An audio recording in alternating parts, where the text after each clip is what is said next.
Good morning, folks. My name is Chris Chandler, president of PFL. We hope that everyone had a great weekend.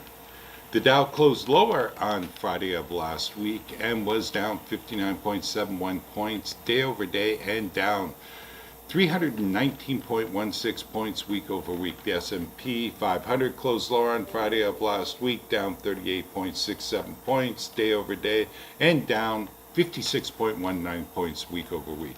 The Nasdaq closed lower on Friday of last week and was down 295.85 points day over day and was down 406.19 points week over week.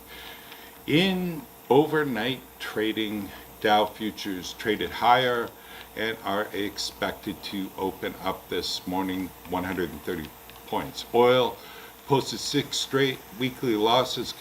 COVID concerns intensified despite the pullback in oil prices. Goldman is very bullish on oil. Goldman sees upside oil price risk despite OPEC Plus decision to increase production by 400,000 barrels per day. Oil prices printed gains on Thursday's decision by OPEC Plus to proceed with planned production increases and won't derail the ongoing structural bull market, according to Goldman. The investment bank sees very clear upside for Brent to average $85 a barrel in 2023. WTI closed up 93 cents a barrel on Friday of last week to settle at 66.26 a barrel, down $1.89 per barrel week over week.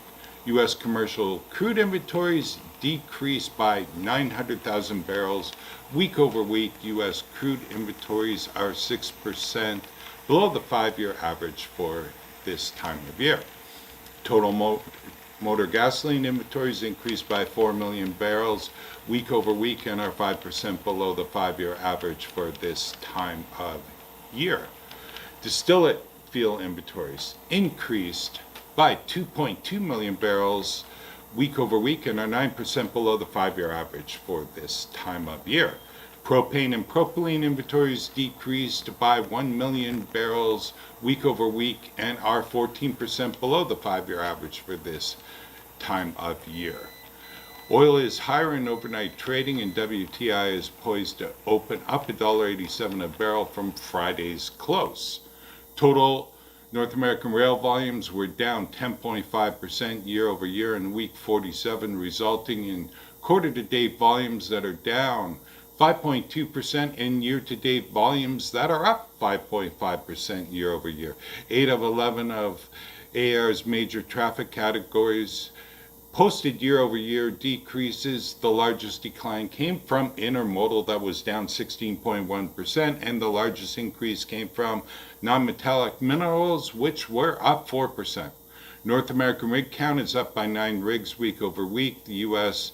rig count was flat week over week, but up by 246 rigs year over year. The U.S. currently has 569 active rigs. Canada's rig count was up by 9 rigs week over week and up by 78 rigs year over year. And Canada's overall rig count is 180 active rigs. Overall, year over year, we are up 324 rigs collectively. International rig count that comes out monthly was just released and is up by 17 rigs month over month and up by 148 rigs year over year. Internationally, there are 817 active rigs out there. A few things that we are watching, folks. The U.S. administration plans to propose in just days the amount of biofuel oil refiners must blend into their fuel mix this year and next year as it reaches out to lawmakers to discuss the move. President Biden's administration has delayed decisions on 2021 blending obligations by more than a year and missed the deadline for 2022 obligations last week. The EPA told at least 2 U.S. Democrat Senate offices to expect retroactively lower volumes for 2020 and 21 and restoration of volumes in 2022. It's created a lot of uncertainty in the market, and after the news on Thursday of last week, RIN prices tumbled week over week. D6 RINs closed Friday at 91.5 cents per RIN, flat day over day, but down 8.5 cents per RIN week over week. Meanwhile, D4 RINs closed at $1.37.5 per RIN, down 2.5 cents per RIN day over day, and 7.5 cents per RIN week over week. The effects of a lower RVO could mean less ethanol and biodiesel on the rails in the days to come. Well, we have rising inventories once again in Alberta. Crude inventory levels in Alberta climbed to a record in October, according to the Alberta Energy Regulator, as inventories swelled to over 80 million barrels despite Enbridge Line 3 that added 340,000 barrels a day of takeaway capacity for crude. With Trans Mountain Pipeline down and backing up of crude oil into the province due to the disaster in British Columbia, Canada will have to see how WCS holds up. We're certainly keeping an eye on it. Going home on Friday, we closed the week with WCS at minus 18.75 US per barrel against WTI, with an implied value of 47.53 US per barrel. As far as crude by rail out of Canada, after 5 months of month-over-month gains, we saw a slight decrease in September 2021. See PFL's rail report for further details.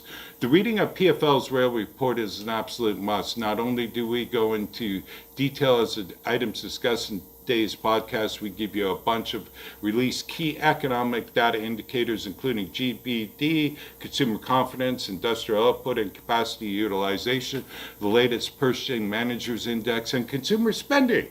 There is also a new rule adopted by the Surface and Transportation Board that we talk about that should be of interest with you. We also summarize the latest petroleum by rail numbers, talk about refinery runs, overall import and export numbers, and dive into the latest U.S. employment situation. Bottom line, a lot of great information and a lot of fancy graphs and pictures.